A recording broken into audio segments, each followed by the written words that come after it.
வணக்கம். இது லங்கா நியூஸின் சிறப்பு செய்திகள். ஜனாதிபதியினால் முன்னெடுக்கப்படும் உரிமைய காணி உறுதிப்பத்திரங்களை வழங்கும் திட்டத்திற்காக பொதுமக்கள் தமது ஆவணங்களை வழங்கி உறுதிகளை பெற்றுக்கொள்ளுமாறு அறிவுறுத்தப்பட்டுள்ளார்கள். இத்திட்டம் தொடர்பில் மட்டக்களப்பு மாவட்ட செயலகத்தில் நேற்று நடைபெற்ற விசேட கூட்டத்தில் மட்டக்களப்பு மாவட்ட அரசாங்க அதிபரால் குறித்த அறிவுறுத்தல் விடுக்கப்பட்டுள்ளது.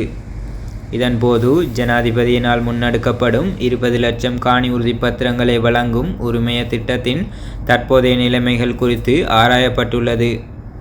மேலும் இந்த திட்டத்தின் ஊடாக மட்டக்களப்பு மாவட்டத்தில் சுமார் 27,595 உறுதிகளை வழங்குவதற்கு நடவடிக்கை முன்னெடுக்கப்பட்டுள்ளதுடன் அதற்காக மேற்கொள்ளப்பட வேண்டிய நடவடிக்கைகள் குறித்தும் ஆராயப்பட்டுள்ளது. குறிப்பாக உரிமைய திட்டத்தினை நடைமுறைப்படுத்துவதற்காக அதிகாரிகள் மட்டத்தில் எதிர்கொள்ளும் பிரச்சினைகள் மற்றும் அவற்றினை தீர்த்து வைப்பதற்கான நடவடிக்கைகள் தொடர்பில் கலந்துரையாடப்பட்டுள்ளது.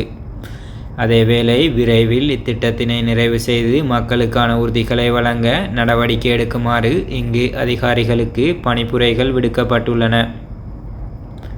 மேலும் நிகழ்வில் இராஜாங்க அமைச்சர்களான சிவனேசதுரை சந்திரகாந்தன் மற்றும் வியாழேந்திரன், மட்டக்களப்பு மாவட்ட செயலக காணிக்கான மேலதிக அரசாங்க அதிபர், காணி பிரிவிற்கான பணிப்பாளர் மற்றும் பிரதேச செயலாளர்கள் உள்ளிட்ட பல அதிகாரிகள் கலந்து கொண்டுள்ளனர்.